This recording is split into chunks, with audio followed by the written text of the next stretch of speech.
So today I am out working on one of our Range Rover Classics. So through a series of fun and unusual events, I have been left without transportation. So I'm going to try to get this machine ready for the road for daily use. So it runs and drives. We've got it at least that far, but we got a serious power steering hose leak. So we have all new hoses for it. So I'm going to put those on today, and then we're trying to track down some tires for it.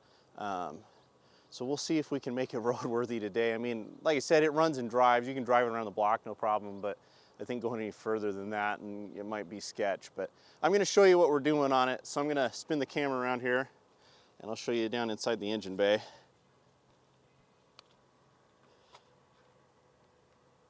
Let's see here, brighten it up a little bit. Okay, so as you can see down in here, we have a very greasy power steering box. Now I already degreased this, and there's still grease on it. We're guessing, just one of these hoses is ruptured at the fitting. Probably, if I had to guess, I'd guess that guy. These ones are pretty wet up here though, coming off the bottom of the reservoir. So I mean, could have been coming down the hoses, but honestly, it looked like it was leaking out pretty profusely out of this hose right here. I mean, dripping on the ground bad. So I'll go ahead and replace all the hoses. I have the three. It doesn't look like too complicated of a job. We just got to get the ones disconnected from the pump, going to the reservoir, and then, I don't know if you can really see it very well on the camera, but there's another one down on the bottom that comes up to the pump, and so we'll have to get that one off and replace that one. But hopefully it won't take me too long to do that. We have a ton of new parts for this truck. We've got a new air filter housing that's going to go in, and all the hardware for that. We've got new parts for the alternator. Someone put a different alternator on it, which that's fine. The alternator's fine, but they used some of the wrong bracket parts, so we have the stuff to make this work correctly where it doesn't squeal like crazy. We have new spark plug wires, lots of new hoses for it. There's vacuum leaks, so we've got to replace all those. We've got a bunch of exterior stuff for it. See if I can back up here a little bit. So we've got new mud flaps that'll go on front and rear. We've got a new grill for it. Some of the different little trim pieces that are missing. We've got a few interior parts for it. Actually, I'll take you around the back here and show you what all we have. So, I mean, you can see here inside, it's a little crusty, but it's not unusable. The worst thing in here actually right now, besides the steering column being apart, I'll fix that today, but this mirror, it's half of it's like damaged, like it burned inside or something. So you can't see from the bottom half of the mirror out. We have a new mirror for it that just glues onto the glass, so I'll do that. And then we've got the cover that goes up to cover the wiring. Put that in. So kind of what we're thinking right now is that other truck that's sitting next to it is probably just gonna be a parts truck, because it's got so many electrical problems. I don't know if we could ever get it to work. We're not sure if the starter's bad or if it's just a wiring issue. You can't get it to turn over at all. Someone has hacked up the wiring really bad in it. So we're thinking probably just pull parts off of it for this, and it's got a lot of stuff that will fix this one up. Like the dash cap is okay on this truck. The other dash cap is in really, really, really nice shape. So we'll probably switch those eventually. That's not really necessary to make it a driver, but we'll probably switch that. And then we've got a new trim piece for this. I'm gonna pull this wood out today at some point and put the plastic insert that we have for the vent covers. I may actually refinish this wood. It's just laminated with walnut. I know how to do that, so I might do that eventually. There's no urgency since we have a good one. We also have like a cover that goes over this that just glues onto it. But I'm kind of thinking maybe taking this out and putting that cover in and just having this sit a little bit lower, and then maybe refinish this and this piece when I do that dash panel. But we'll see how ambitious I get. We have new door panels that can go in today. That won't take very long to do. We have some of the gaskets to seal it up better. Bring it around the back here and show our mountain of boxes. New exhaust system. I think it's just headers and downpipe and cats. I'm not 100% sure. Jesse ordered that, so I'll have to look through that. We have new bumper corners for it, some of the interior panels to go in it. We have new rear seat belts to go in it. Someone cut those out, don't know why. Service stuff, just like a regular tune-up worth of parts here for it. Some of this stuff, I don't know what it is. I'm gonna have to ask Jess because he ordered all of it. I might be able to figure it out, but you know, trim pieces, all kinds of stuff. And we have a box full of parts there.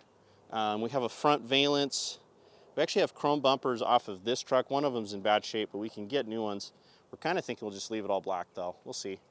We have new rubber trim for down along the sides because some of it's missing on the doors, and then some of it's just in bad shape. So we have all new rubber for that. Yeah, we've got a lot of parts for this to make it a usable truck. Now the question is, can we do it in a day? Can we make it where it's safe to drive today? That's going to be the challenge. I think I can do the work. I think I can make it happen.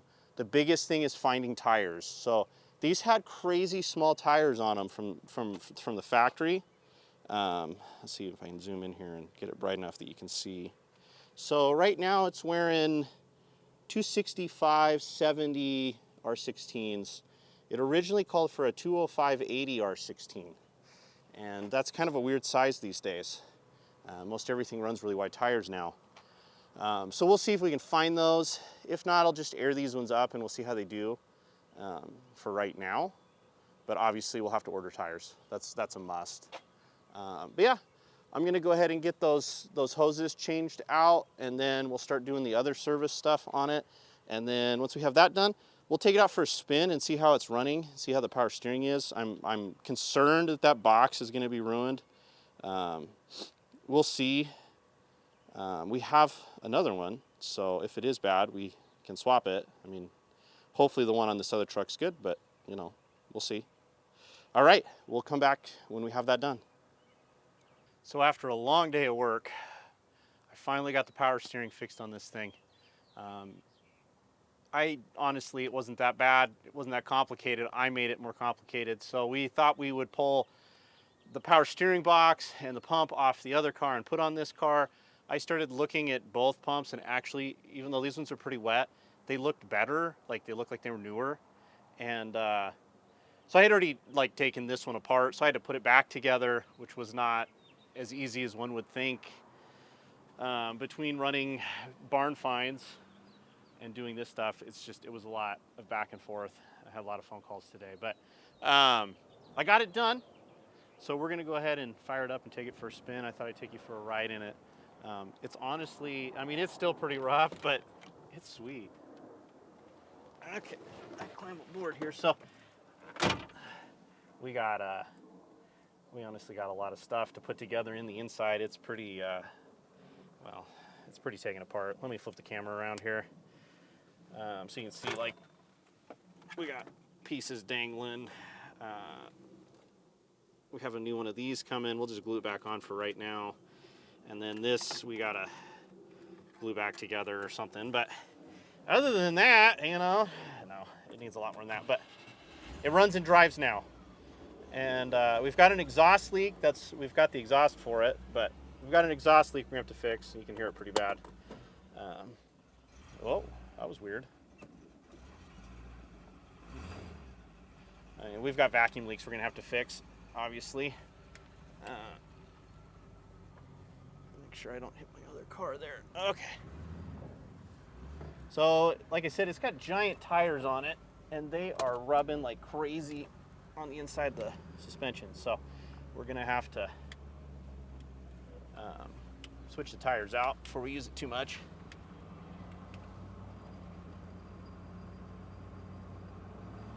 We also discovered someone put a lift on it. I mean, that's not surprising.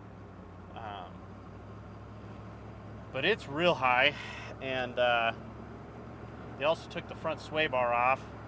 We have front and rear sway bars on that LSE that we're gonna put on this thing, and it should help with the boatiness a little bit. And I think we might go ahead and find a set of original style springs and shocks for it. Just put the suspension back to original. They weren't bad. They were pretty comfortable and fairly capable. We don't need these giant tires on it, in all honesty. We're not going to take it off-roading. It's more for driving around the street anyways. I mean, it's capable, no doubt, but it's like this truck in front of us, like, my goodness, where are you taking that thing, dude? I'll pull over here in our little test track though and pop the hood, show you what all we had to do to get it not leaking. And I mean, so far we haven't leaked any at all. So, you know, the pump and the box might be damaged from being run dry, but they're not leaking, at least yet. You know, jinx ourselves there. We'll see on those. But I think it was just someone had clamped one of the hoses back together. I think it had started to leak, and their solution was to put a clamp on it, and it probably helped it, but it didn't fix it. Okay, so let me set this down for a sec.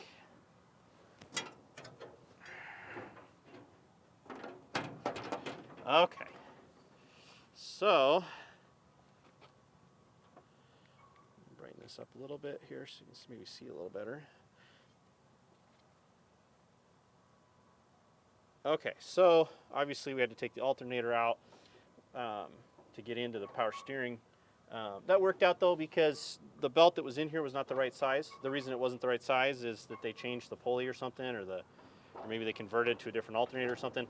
The alternator fan, it was catching on it, so I just had to tweak it a little bit and adjust, and they were able to get that in. Zoom in here on the box maybe, if I can. There we go. Okay.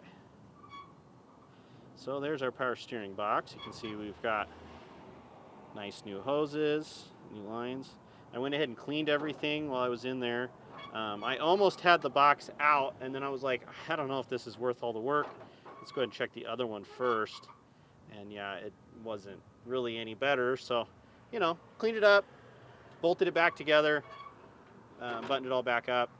Like I was saying, I got the belt changed because the belt we had was not the right size. That's not squealing anymore, which is great. Now I do have a new mystery I've got to figure out. If we look right here, see if I can get focus to grab it. Yeah, we're getting fluid pooled up right there, and I honestly don't know why. I don't know what would leak right there. I think it's coolant though. In all honesty, we haven't checked the heads on this. We haven't even done a compression test. So that's on the list of things to do tomorrow, is see if the engine's as healthy as we'd like it to be. Hopefully we don't have to do head gaskets. Not an impossible job, but it just, you know, adds time to the project before we can get it back on the road full time. But we'll see. Just got to do some more investigating. I also discovered this box obviously broke the little piece that comes out here that the vacuum line hooks onto. Thankfully we have a spare one of those in our parts truck, and we've got a new one of these in the parts truck that's not all corroded and, you know, etched or whatever from age. So we're going to switch those. I'm not going to open that right now. Hey, little by little we're making progress. Brakes work, the WABCO system seems to be working. You know, we've got the alternator working now, the water pump's working, power steering's working. So, I mean, you know, we're making headway. So be sure to subscribe to the channel so you can get more updates on this rig and our other projects. And be sure to check out the website, barnfinds.com, where we are listing other people's rigs and featuring stories and all kinds of cool stuff. But yeah, thanks for joining me today.